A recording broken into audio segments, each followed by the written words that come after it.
desde la Iglesia Pueblo de Dios en Carlos Espegazzini. Sin inventar nada nuevo, siendo directos, siendo lo mejor que podemos ser.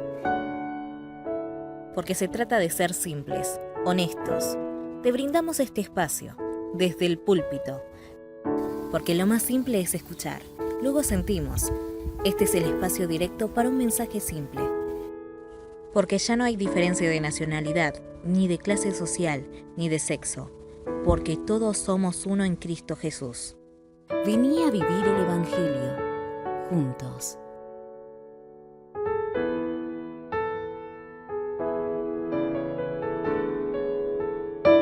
Bueno, saludamos a la gente de Facebook que nos está mirando.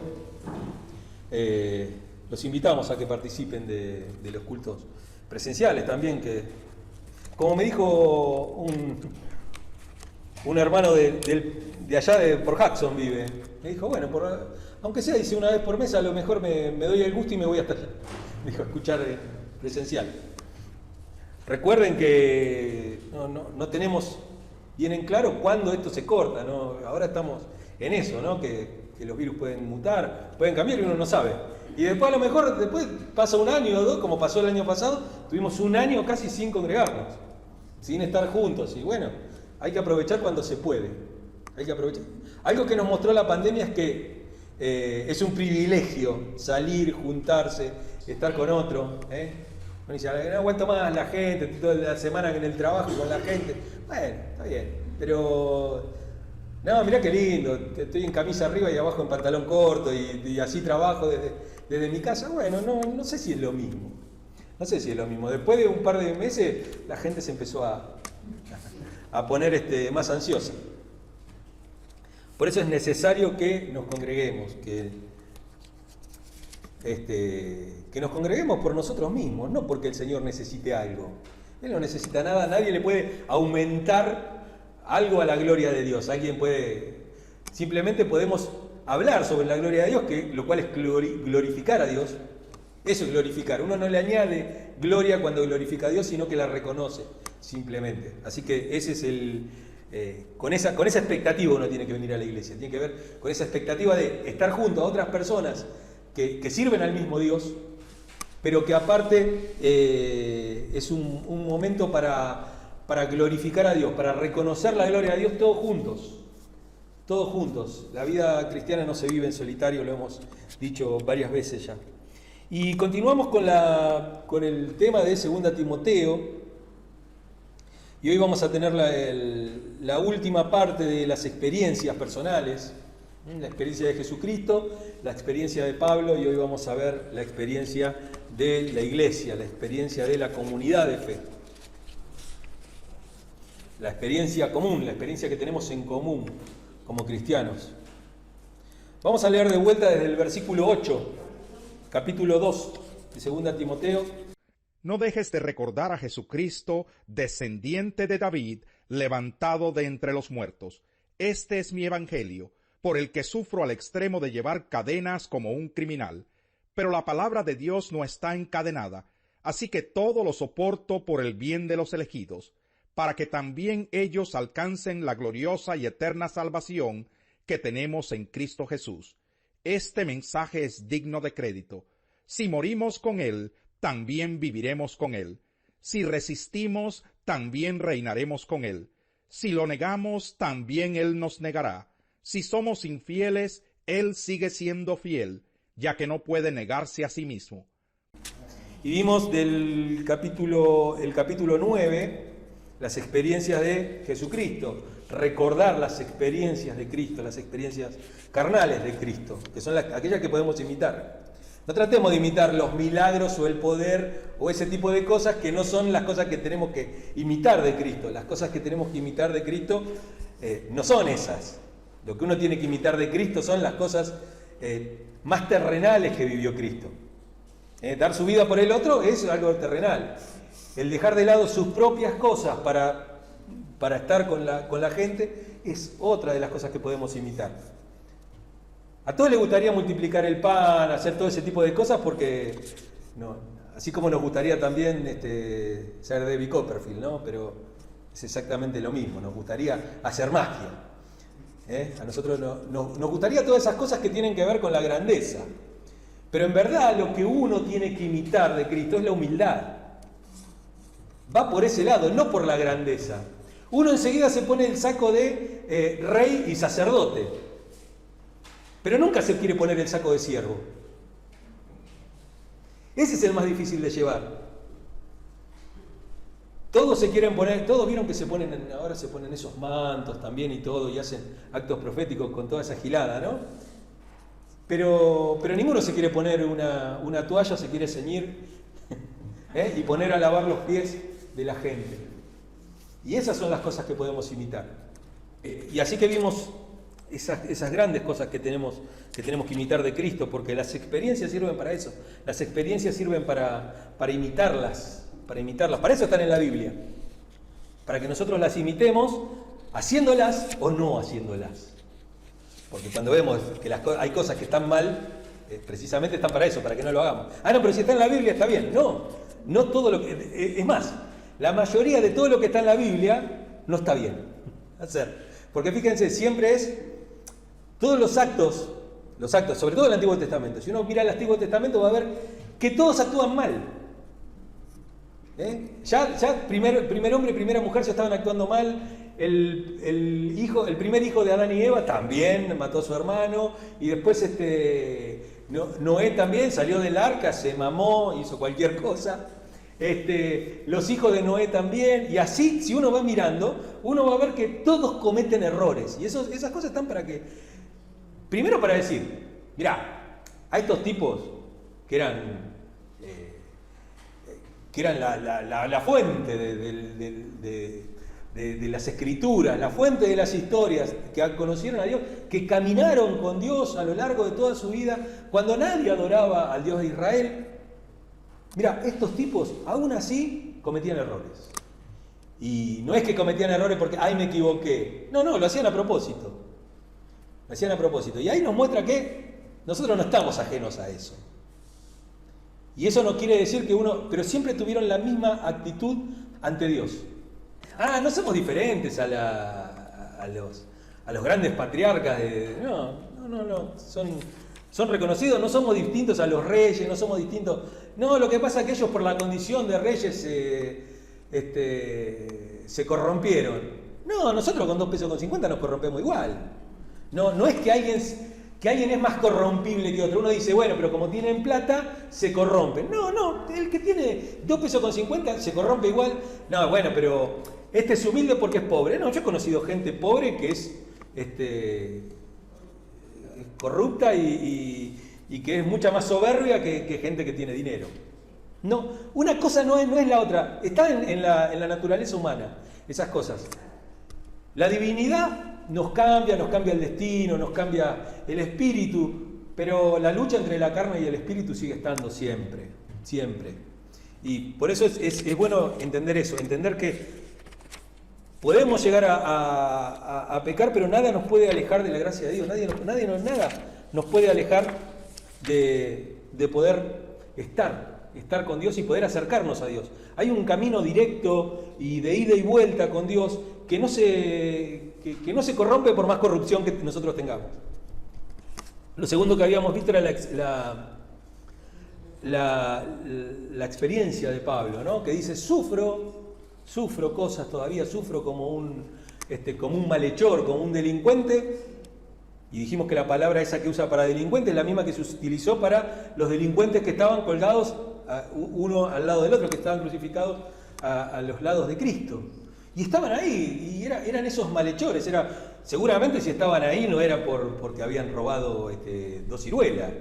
Lo engancharon robando manzana del árbol del vecino. No, seguramente habían cometido algún homicidio o alguna cosa, y sin embargo estaban ahí y obtuvieron gracia también, ¿no es cierto? Uno para bien y uno para mal. Los dos tenían la misma posibilidad. Uno eligió una cosa y otro eligió otra cosa. Y Pablo dice, yo estoy igual que esos.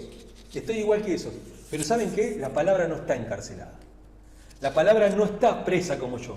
La palabra sigue corriendo. Y aún desde acá dentro de la cárcel yo puedo predicar igual, puedo hablar igual y puedo dar un ejemplo.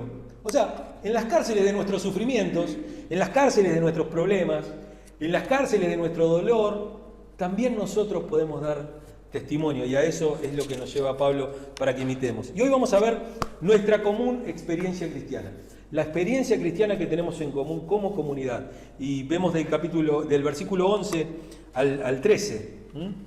Dice, este mensaje es digno de crédito.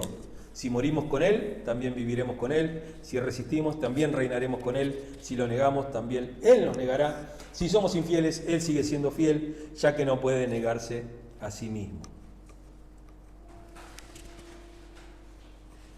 Acá la muerte de Cristo en general no es nuestra muerte al pecado, sino más bien es nuestra muerte al yo.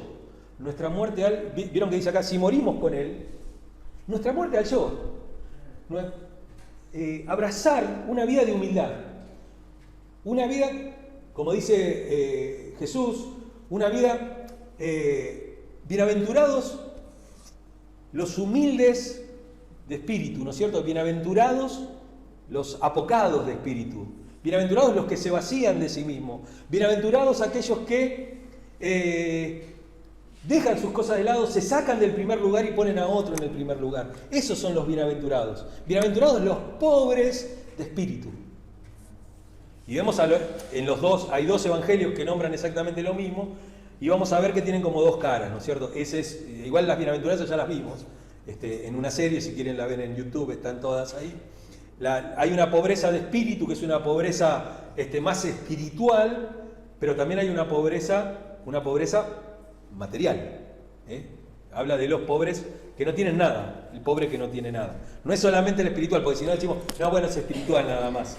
Y no, si uno ve a lo largo de la Biblia, Dios está con los pobres de la tierra. Porque parece que los ricos ya tienen que los cuidar. No quiere decir que los ricos no se puedan acercar, pero ya lo dice Jesús, ¿no? Es más fácil que un camello pase por el ojo de una aguja que un rico entre en el reino de los cielos. Porque uno está dispuesto a... Viene un pobre, viene alguien que no tiene nada. Y uno pasa la ofrenda y pone más a lo mejor que una persona rica. Esto es como los impuestos. Es como el impuesto. ¿Vieron? El que más plata tiene no quiere pagar impuestos porque le parece que es mucho lo que aporta. No importa lo que junta, sino que le parece mucho lo que aporta. ¿Y por qué yo tengo que pagar la luz más cara que alguien que vive de un sueldo? Y sí, porque corresponde, porque ese es el tipo de protección que Dios pide que nosotros le demos a la gente de menos recursos. Viuda, huérfano, extranjero. Justo las tres cosas que nosotros despreciamos más. La viuda se puede contar hoy como la mujer que está sola también afrontando con un hijo, que la estaba peleando sola, la madre soltera. En ese tiempo era la viuda. A ninguno se le iba a ocurrir tener un hijo de soltero en esa época. Por eso a los 12 te casaban directamente. Pero quedaba totalmente desguarnecida de todo cuidado.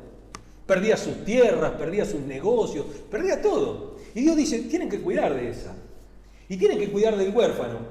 Y acá, vieron que todos nos atamos un pañuelo un pañuelo celeste, un pañuelo celeste y salimos a defender al feto. Una vez que nació, arreglate como puedas. No, este es nacido ya.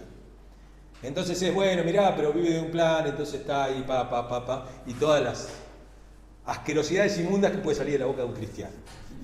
Que es lo peor, porque va en contra del pensamiento de Dios, en contra del corazón de Dios. En contra del corazón de Dios. Dios dice, no importa, no dice, che, fíjate, si a este le gusta laburar, ayúdalo. Si no le gusta laburar, no lo ayudes. No, dice, ayúdalo. No te hacen una encuesta para que Dios te ayude. Dios ayuda a todos. Y después lo otro, el extranjero. Y nosotros acá nos vienen a robar el trabajo, nos vienen a sacar las cosas. Miren, en todos los países del mundo es exactamente igual. Hacen el trabajo que ninguno de nosotros quiere hacer. Cobra lo que ninguno de nosotros quisiera cobrar. Es así. Es así.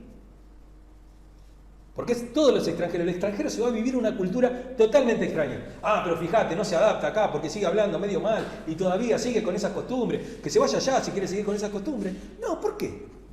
¿Por qué? Porque cuando uno acepta esas cosas, después empieza a hilar más fino Y ya no es solamente el tipo que viene de la frontera de otro país, sino el tipo que viene de otra provincia.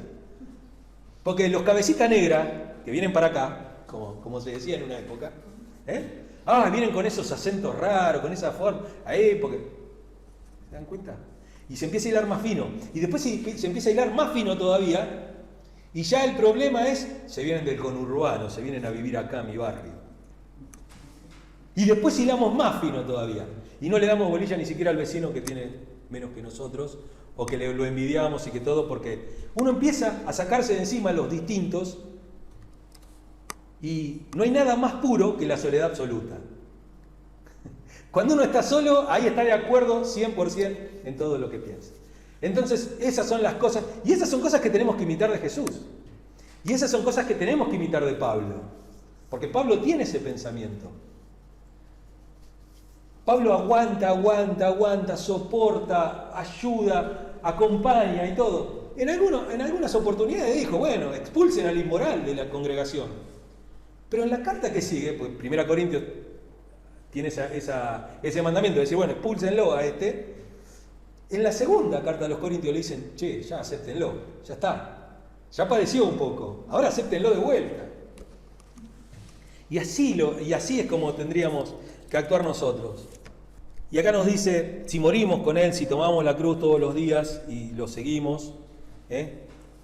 Fíjense en Romanos capítulo 6, verso 3 dice, ¿no saben que todos los que hemos sido bautizados en Cristo Jesús, hemos sido bautizados en su muerte? ¿No saben qué es eso?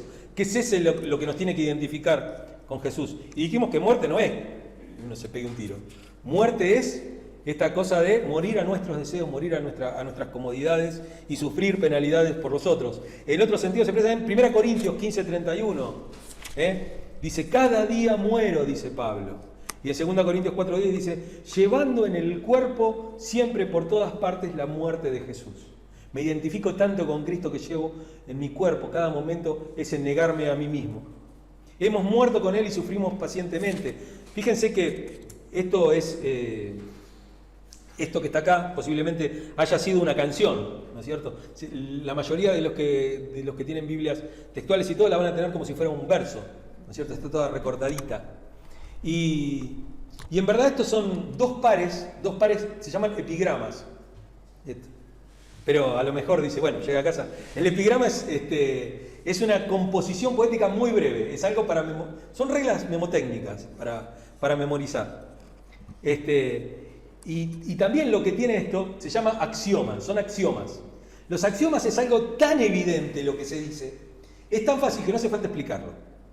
Si morimos con Él, viviremos con Él. Si lo negamos, Él nos negará, ¿no es cierto? Si resistimos, reinamos con Él. Es fácil, no hace falta explicarlo tanto. Por eso es un axioma, esos son los axiomas. Es algo tan evidente que no necesita explicarse. Hemos muerto con Él y sufrimos pacientemente. Así que la vida cristiana se nos presenta acá como una vida de morir y de sufrir.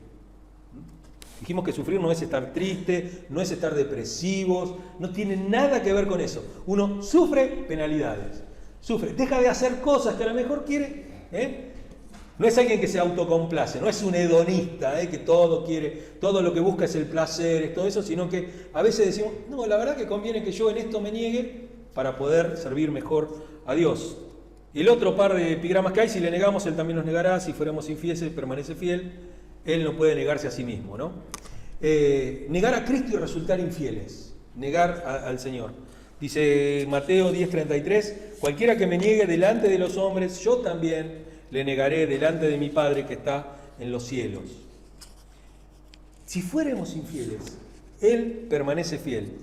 Una de las miradas que tiene este versículo es, bueno, si Él permanece fiel, quiere decir que aunque nosotros estemos en otra cosa, Él va a seguir manteniéndonos guardados y nos va a seguir manteniendo salvos. Pero hay otra cosa más interesante, que es a lo cual realmente apunta Pablo en esta epístola. Es si lo negamos o si fuésemos infieles, Él nos negará y Él permanece fiel. Dice Hendrickson, que es un comentario muy, muy común en todos lados, fidelidad de su parte significa llevar a cabo sus advertencias, al igual que sus promesas. El resultado que resulta de no hacerlo es, nos negará, en fidelidad a las advertencias. Él permanece fiel. Si vos me negás, yo te niego. ¿Y quiere decir que la salvación se pierde? No, es que no se tiene. Es que aquel que niega a Jesús no la tiene. No la tiene. Es una cosa cierta con respecto a Dios, y es que Él no puede negarse a sí mismo. Contrariamente a lo que decía mi profesor Vilmar Casal, que siempre decía, el primero que me dice no puede, le encajo un cero y lo saco de acá. Dios puede todo. La idea de que puede haber algo de que Dios no puede hacerlo, la idea esa de que hay algo que Dios, no sé por qué no lo puede hacer, porque lo dijo antes y ahora no lo puede cambiar. Vemos en la Biblia que hay muchos arrepentimientos de Dios, ¿no? Y se arrepintió Dios de haber creado todo. Y se arrepintió Dios de lo que iba a hacer con este pueblo. Y se arrepintió Dios. Todos esos arrepentimientos son auténticos. Son auténticos, no son solamente en sentido figurado. Hay un arrepentimiento genuino, pero es ese arrepentimiento que lleva a Dios a actuar. Dios actúa. Y Dios actúa y todo es causa y efecto. Y a lo largo de la historia, Dios ha actuado así. Tiene un plan general, digamos. Tiene un plan general. De todos los que iban a morir va a salvar a aquellos que se arrepientan y a aquellos que Él predestinó. Pero a lo largo de la historia, Él utiliza la historia, utiliza nuestras decisiones. Por eso son tan importantes las decisiones en nuestra vida. Porque uno dice, no, pero Dios tiene todo predestinado, entonces yo puedo hacer cualquier cosa y Dios siempre va a encaminar todo para ahí. No, porque las decisiones también determinan cómo vivís tu vida. Determinan cada día cómo vivís tu vida. Porque si no está esa cosa de especulador, del tipo que dice, bueno, más sí, yo hago lo que sea, total. Bueno, así entrarás al cielo, chamuscado. Dice Pablo, serán salvos, pero como aquel que pasa por el fuego.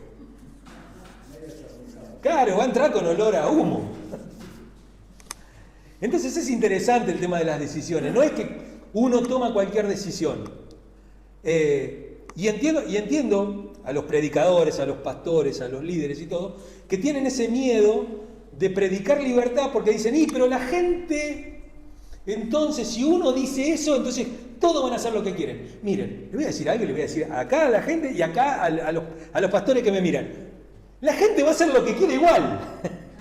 La gente que no se entrega lo va a seguir haciendo igual.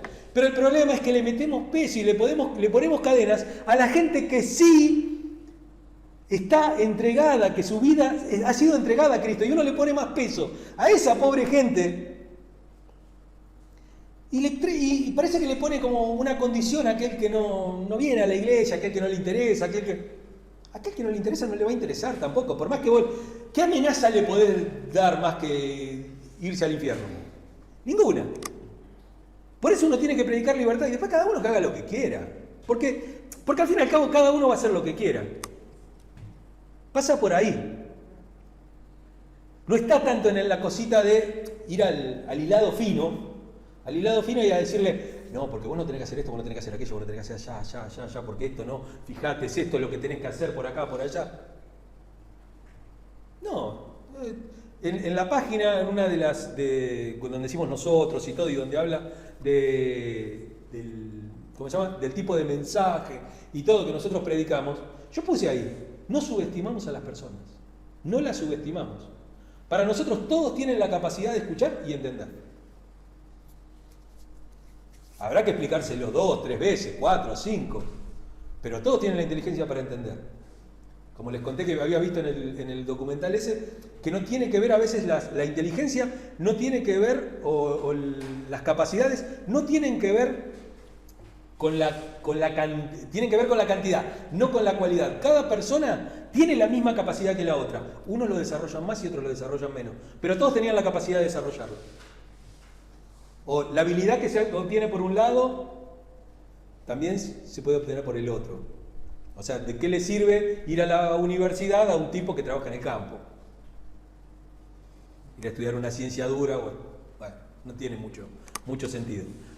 A lo mejor ni siquiera la escuela primaria, para sumar, restar y suficiente. Después lo tiene todo en el campo, tiene que mejorar sus habilidades. Por eso me parece bárbaro estas decisiones estatales de fomentar de vuelta la educación técnica. La educación técnica que desarrolla mucho más. Porque si no, si somos todos abogados y empresarios ¿cómo que se llama? Administración de empresas, ¿viste? Se pone de moda todas esas cosas. Y todos estudiamos liderazgo, ¿quién cultivará los campos, no?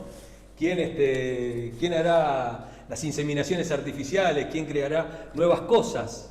¿No es cierto? Si siempre todo se trata de sociología, todo de ese tipo de ciencias. Él no puede negarse a sí mismo.